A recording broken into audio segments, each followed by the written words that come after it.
Have you ever wondered how countries actually sit down and work out global problems like climate change, trade, or even peace deals? International negotiations are like the world's most high-stakes group projects. And just like any group project, having the right tools and strategies can make all the difference. So, what do professional negotiators actually use behind closed doors? Let's break it down. First up, the tools of the trade. Negotiators love frameworks. Ever heard of BATNA?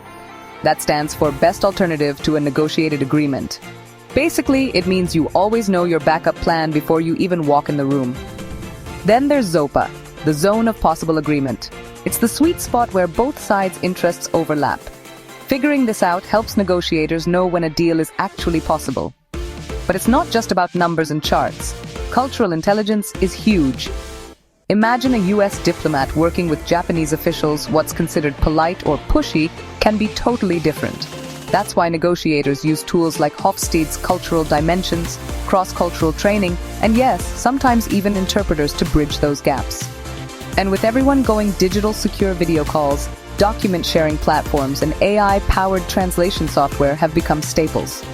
Just look at the virtual climate talks during the pandemic. Leaders zoomed in from every corner of the globe. Legal tools matter too, like treaties, MOUs, and references to international law. These give structure and teeth to any agreement, and sometimes the real breakthroughs happen off the record. That's back-channel communication, those secret or informal talks that let leaders float ideas without making headlines. All right, onto the strategies. First, build trust and rapport. If you can't stand the person across the table, you're not going to get very far. Take the recent Iran nuclear talks. Progress came when negotiators built personal connections, not just traded documents. Then there's issue linkage. Let's say country A wants trade concessions, and country B cares more about the environment. Link the two, and suddenly there's room for everyone to get something they want, a classic win-win.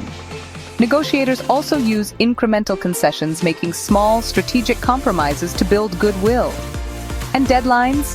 They're not just for students. Countries set firm dates to force action, like when the EU set a 2030 deadline for climate targets. Strategic ambiguity is another favorite, leaving some details vague so everyone can save face. And of course, coalition building. Think about how nations team up in the UN or during trade negotiations to boost their bargaining power. Bottom line, international negotiations are complex, but with the right tools and strategies, even the stickiest global issues can be tackled one conversation at a time.